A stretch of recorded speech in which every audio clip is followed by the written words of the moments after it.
ಹರೇ ಕೃಷ್ಣ ಸ್ನೇಹಿತರೆ, ಎಲ್ಲರೂ ಹೇಗಿದ್ದೀರಾ? ನಿಮ್ಮೆಲ್ಲರಿಗೂ ನಮಃ ನಳಪಾಕ ಯೂಟ್ಯೂಬ್ ಚಾನಲ್ಗೆ ಸುಸ್ವಾಗತ. ನಾನು ನಿಮ್ಮ ಸ್ನೇಹ. ಸ್ನೇಹಿತರೆ, ನಾನು ಇಲ್ಲಿ ತುಪ್ಪ ಕಾಯಿಸುವ ವಿಧಾನವನ್ನು ಹೇಳಿಕೊಡ್ತಾ ಇದ್ದೀನಿ. ನಾನು ಅಂಗಡಿಯಿಂದ ತಂದಂತಹ ಅರ್ಧ kg ಬೆಣ್ಣೆಯನ್ನು ಒಂದು ದೊಡ್ಡ ಪಾತ್ರೆಯಲ್ಲಿ ಹಾಕ್ತಾ ಇದ್ದೀನಿ.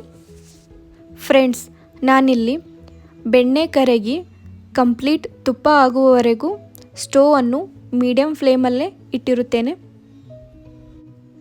ಯಾವಾಗಲೂ ತುಪ್ಪ ಕಾಯಿಸಬೇಕಾದ್ರೆ ಸ್ವಲ್ಪ ದೊಡ್ಡ ಪಾತ್ರೆಯಲ್ಲೇ ಕಾಯಿಸಬೇಕು. ಬೆಣ್ಣೆ ಉಕ್ಕಿ ಬರ್ತಿರಬೇಕಾದ್ರೆ ಈ ಥರ ಸೌಟನ್ನು ತಿರುಗಬೇಕು. 10 ಸೆಕೆಂಡಿಗೆ ಒಂದ್ಸತ ಸೌಟನ್ನು ತಿರುಗಿಸ್ತಾ ಇರಬೇಕು.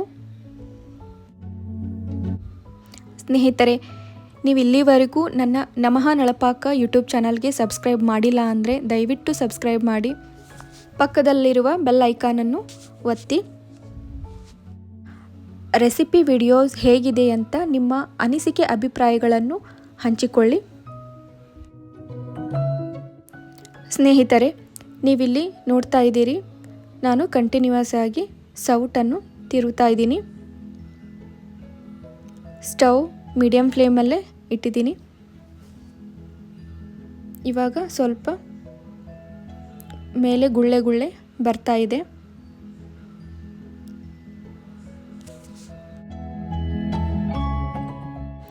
ಬೆಣ್ಣೆ ಕರಗ್ತಾ ನಿಧಾನವಾಗಿ ಯೆಲ್ಲೋ ಕಲರಿಂದ ಗೋಲ್ಡನ್ ಕಲರ್ಗೆ ಬರ್ತಾ ಇರೋದನ್ನು ಗಮನಿಸಿ ವೀಕ್ಷಕರೇ.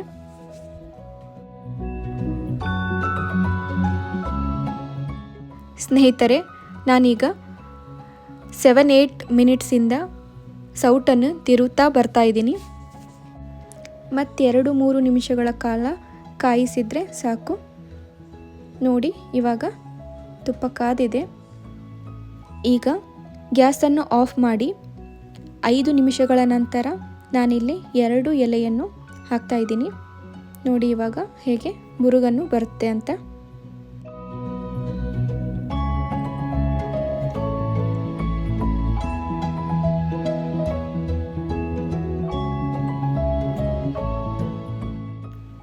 ನಾವಿಲ್ಲಿ ಎಲೆಗಳನ್ನು ಹಾಕುವ ಕಾರಣ ಘಮ ಬರಲಿ ಅಂತ ಹಾಕ್ತೀವಿ. ನೋಡಿ ಫ್ರೆಂಡ್ಸ್, ತುಪ್ಪ ಆಗಿದೆ.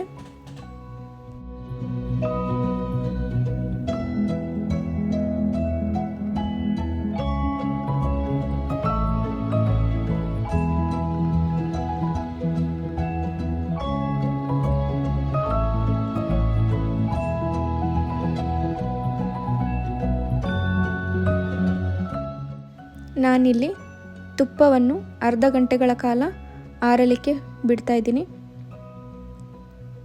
ನಾವು ಎಲೆಗಳೇನು ಹಾಕಿರ್ತೀವಲ್ಲ ಅದನ್ನು ತೆಗಿತಾ ಇದ್ದೀನಿ. ನೋಡಿ,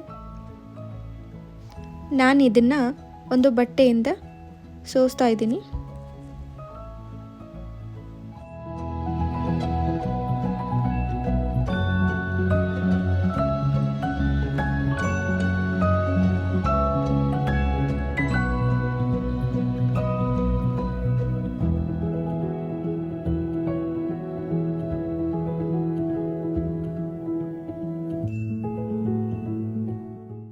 ನಾನಿಲ್ಲಿ ತುಪ್ಪವನ್ನು 2 ಪಾತ್ರೆಯಲ್ಲಿ ಸೋಸಿಟ್ಕೊಳ್ತಾ ಇದ್ದೀನಿ.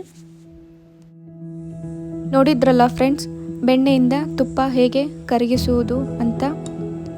ಅಮ್ಮ ಮಾಡಿದ ತುಪ್ಪ ಥರನೇ ಇದೆಯಲ್ಲ ಸ್ನೇಹಿತರೆ? ಕಮೆಂಟ್ ಮಾಡೋದು ಮರೆಯಬೇಡಿ. ವೀಕ್ಷಕರೇ, ಮುಂದಿನ ರೆಸಿಪಿಯೊಂದಿಗೆ ಮತ್ತೆ ಭೇಟಿಯಾಗೋಣ. ನಮಸ್ಕಾರಗಳು.